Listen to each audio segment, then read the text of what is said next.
Welcome back to more Phoenix Wright Justice for All. In the last episode, we have finally gotten Adrian Andrews to come up to the stand, and now, with that, I think it's time we, start asking her questions.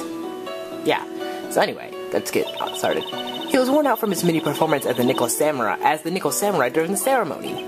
Mr. O'Grady did say he was taking a nap. Then I guess you could say it could not have been taken out of his room, yes? Excuse me?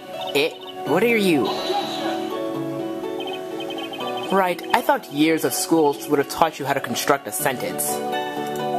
If you can't make a sensible sentence with a subject, then I'll make one for you. Watch. Did you, Miss Andrews, remove Mr. O'Grady's knife from his room? No. Subject, verb, object, right? Did you skip basic grammar? The witness may continue. Shut up, Edgeworth. Oh, and why would you do that? I said the same thing. As a friendly gesture, one was to make an appearance with the other heroes. So the show was supposed to be a show of friendship, huh? Bullcrap. Is that the only reason? I beg your pardon, what are you implying? You had a certain goal in mind when you started to get close to him, correct? So perhaps you had more of a personal matter to discuss with the victim? Sorry, but I didn't have any such intent. What kind of sentence is that? But I didn't have any such intentions in mind at the time. May we continue now? Witness, what did you see when you got to his room? How so? You were in shock? I clicked that. What? Was I not supposed to be? No, not of course not. Very calculating person, and despite how close they were, I doubt she had romantic feelings for Mr. Corradia. Anyone randomly stumbling upon a dead body would be in shock, and you can't seriously expect that a young beauty like her not to be shocked. Somehow, I don't think beauty has anything to do with being shocked or not. I see.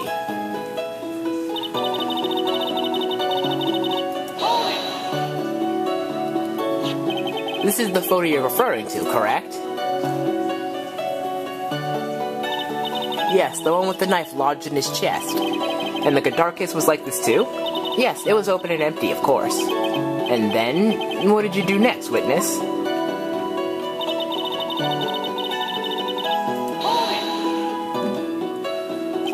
Juice? Yes, there was a bottle of tomato juice on the table, so I helped myself. But you didn't drink any of it, did you? Huh?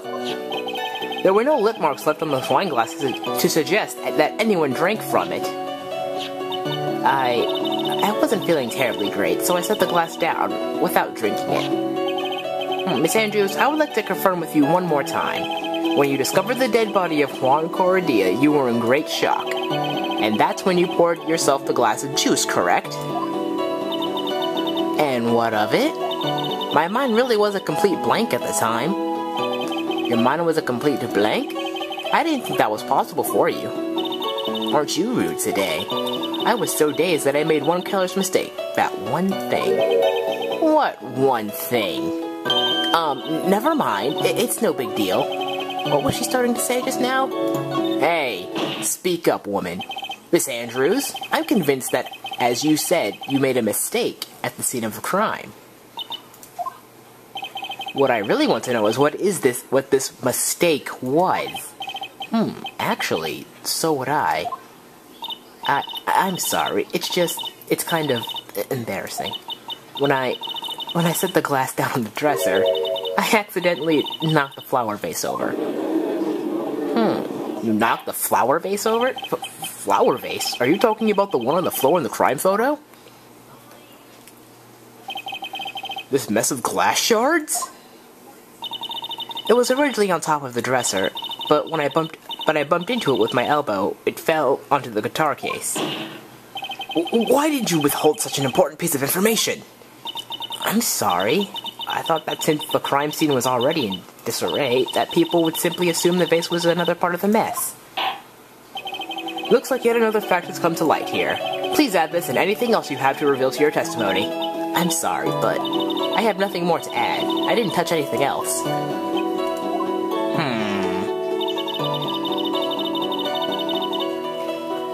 hold on a minute.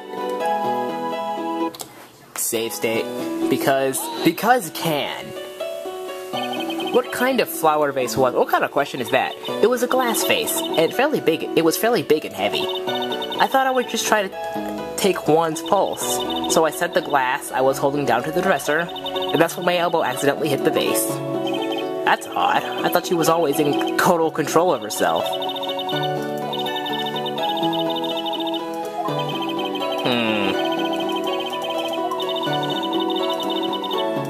Yeah, I hate witnesses that are so hard to crack.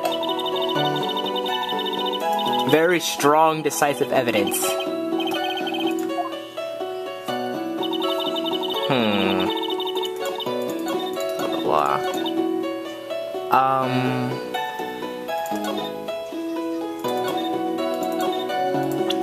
Blah, blah. Hold on a minute. Because can.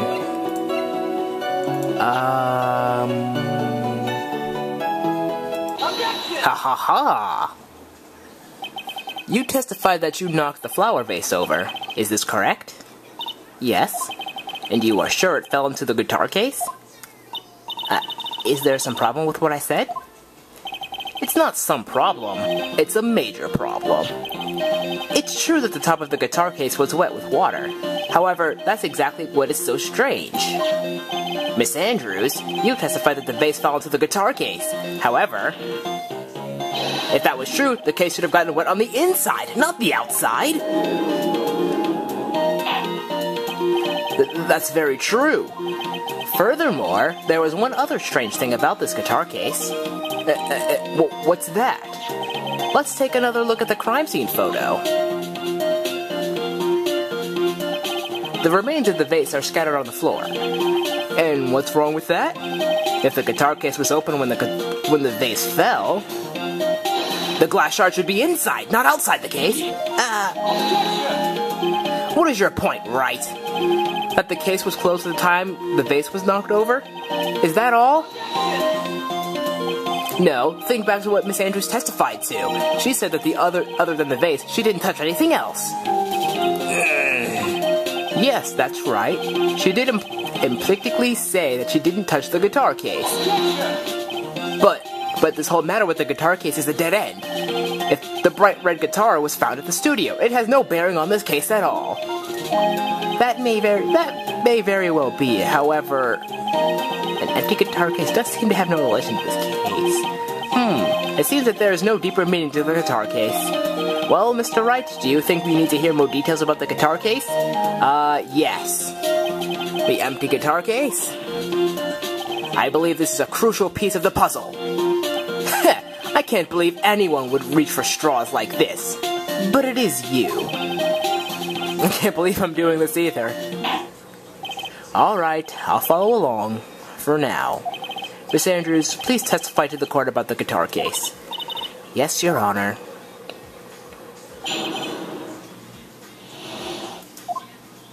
I don't remember too clearly because I was a bit dazed. I suppose I must have opened the guitar case after I knocked the vase over. It's not a big deal though, right? The case was empty after all. As for why I opened the case, even I don't know. Wow, that was very helpful. It does look like this really wasn't a very important point. This wastefulness is such a familiar feeling. By now, it's almost comforting. Anyway, I'll just go ahead and start the cross-examination. Using any way to change a topic. Such a convenient escape for a weak man. Oh, shut up. I'm trying to slow down when I speak, because I realize when I try to say something that I think is cool or funny, I just go because I hang around friends that do that. During your testimony just now, did you remember those events clearly in your mind? Well, you see, are you sure that you were the one who opened the guitar case? She's waiting for someone to tell her if she should answer or not. Oh, wow. Well, Miss Andrews? Yes, it was me.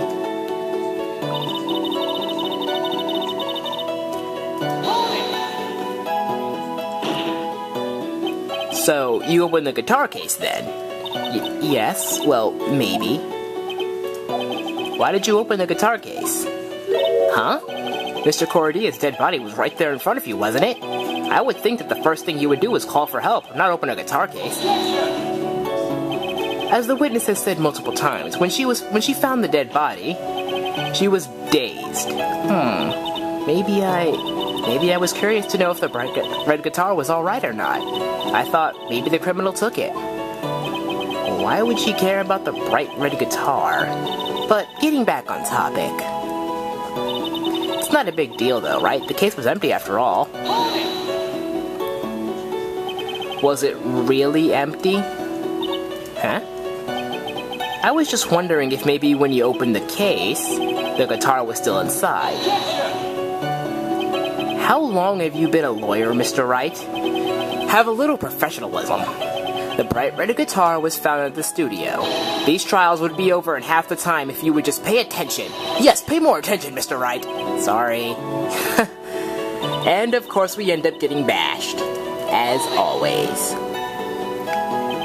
Was that because you were shocked and dazed at discovering the victim's body?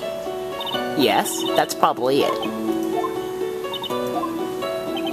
I'm not going to get anywhere if I continue pressing her like this. The only way to make her talk is with evidence. I guess I should give it a try.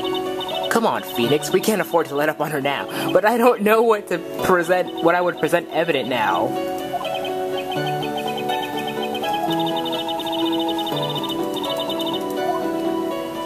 I bet Mia just knows, but she just isn't gonna tell us because that's how this game rolls. Whoa. I moved the keyboard on the mouse. That was weird. Oh geez. Cutting this out.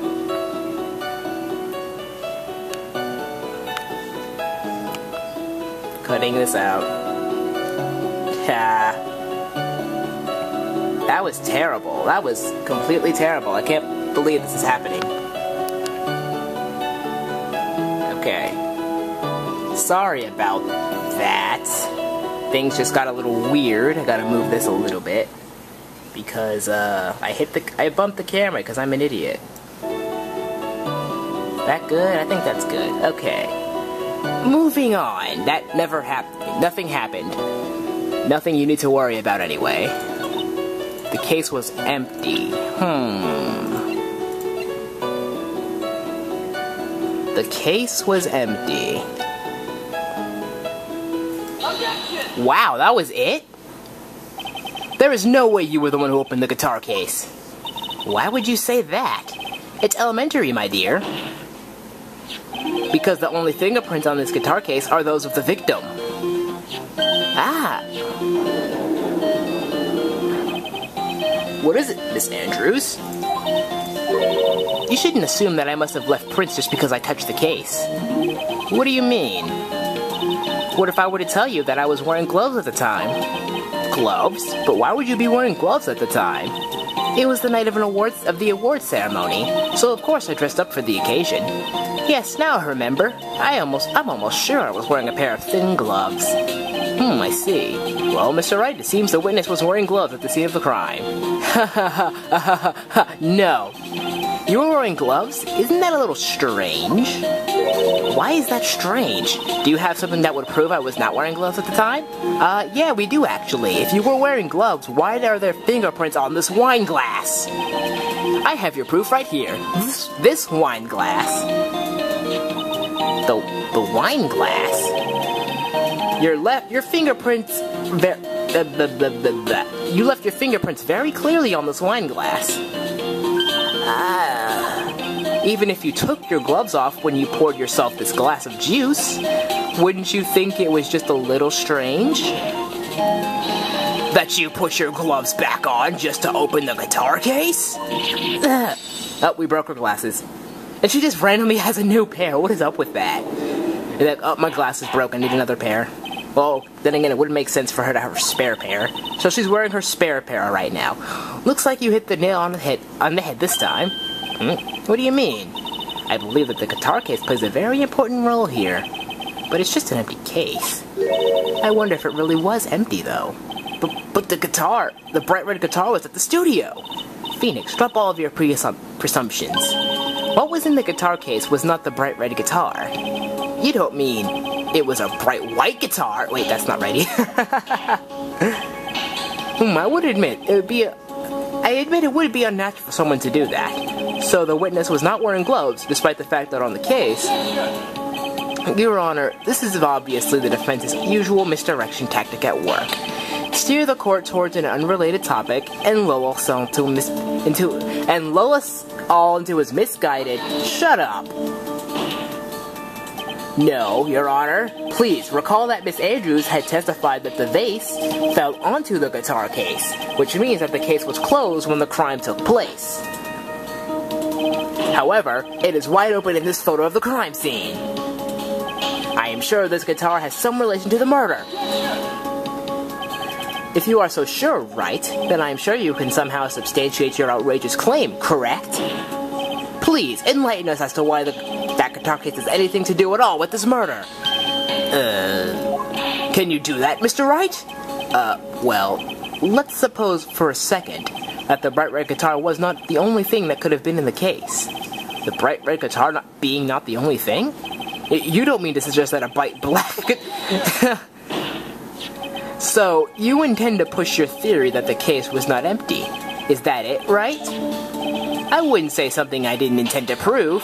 Deflate that head of yours. You haven't proven anything yet. Now then, let's have it. What was inside the case at the time of the murder? What was inside that case? How about... This is the photograph? Yes, but what is important is what is in that picture, Your Honor. In this picture? It doesn't take a genius to see what I mean. What I am proposing is... Inside the guitar case was the Nickel Samurai, the hero's very own costume. What? I am really getting sick of this song. But Mr. Wright, explain yourself. Wright, are you saying that the witness opened the guitar case to take out a costume? What insane point would there be to doing something like that? That insane point would be to wear the costume, of course. Miss Andrews put it on to hide her identity so she could make her escape. After all, you couldn't let anyone see you leave, could you, Miss Andrews? I refuse to accept your theory. Do you have anything to support such a preposterous idea? Just outside the door was an investigative photographer who was starving for a big scoop. And in the end, she managed to get this shot, correct? You mean this photo? Oh, I say I'm sick of this song, but I'm humming it. What the heck? Well, it's really catchy, I admit. Nice job, Phoenix. Well, you know my strategy. Speak first, think later. So the real murderer was hiding inside a costume. Well, wait one second, Your Honor. The Nickel Samurai's costume would have been Mr. Madangarde's. Why would something of the defendant's be in the victim's room? And why inside the guitar case, of all places? True. That is a little baffling. Mr. Wright, the court would like to hear your thoughts. What was this Nickel Samurai's costume doing in the guitar case? It was a spare costume. Mr. Angarde did not take his costume off during the break period. In that case, the costume we are talking about was a spare one. What? Then, are you saying that on the night of the murder, there were 2 Nickel Samurai costumes at the Gatewater Hotel? Yes, that is what I am saying. And how do you explain the costume that was inside the guitar case? It would mean that the victim had planned to bring this spare to the ceremony. But why? The victim, Mr. Corradilla, was the Gem and Ninja. Why would he secretly bring the Nickel Samurai spare costume with him? What could the reason be behind such a peculiar act? So that's what he intended. What are you mumbling to yourself about now? Have you just been rambling all this whole time without any sense of inner monologue? Huh? No, I just... Mr. Wright, please explain yourself. Why do you think the victim had the Nickel Samurai spare costume? Phoenix, are you sure you can explain this one? Think carefully before you answer, and then answer with gusto. I believe in you. Alright, this is what I think. The reason the victim brought the Nickel Samurai costume to the hotel was... Well, what is this? On the night of the murder, after the stage show, the Nickel Samurai was going to hold a special press conference. A press conference? Yes, the Nickel Samurai was supposed to confess something at this conference. I heard about this as well. For once, you're not making something up, right? But what struck me as strange was that Matt Garde himself said he had no idea what he was supposed to be holding a press conference that night. But how can that be? The way I see it, that can only mean one thing. The conference was set up by none other than the victim, Mr. Juan Corradia himself. The victim? Yes. The spare Nickel Samurai costume was prepared for that very conference. Mr. Corradia was going to hold the press conference as the Nickel Samurai. He was going to dress up as the Nickel Samurai and hold a conference? But why would the victim do such a thing? That's something I don't quite know yet. However, what I am concerned with right now is what he intended to reveal at that conference. That Nickel Samurai was going to confess something. And by confess, I'd wager he was going to reveal something about himself. Which means that Juan Corradia, posing as the Nickel Samurai, was going to speak about Matt Garde. Yes, that is what it would mean. But, if that's the case, that's not a confession, that's public disclosure! Huh. Miss Andrews? I can see why you're a pros at what you do. Pardon me? Yes, just as you say, the press conference was set up by Juan. But why? Miss Andrews, please offer us an explanation for this. I was the one he asked to help set it up. And the person who prepared the second costume for him, that was also me. You? Juan had bet everything on the Gem-Man Ninja this year. And if he lost the Grand Prix, he was going to make sure Matt was going down with him. That's what he thought anyway. He was going to ruin him, huh? It looked like somehow Juan had his hands on a secret so powerful that it would destroy Matt's acting career if it had been revealed. What? And do you know what the secret of Mr. Garde's is, Miss Andrews? That's something only Juan knew. I don't know what it is. Ah, I see. I've probably been coming off as quite suspicious to everyone, but that's to be expected. I've been trying to protect Matt, after all. Protect Mr. Garde? And yet again, another strange bit of truth comes to light, it seems. Miss Andrews, if you could, please tell us the truth about your behavior. Yes, Your Honor, I understand. Well, we are going to be hearing this testimony in the next episode. I will see you guys then.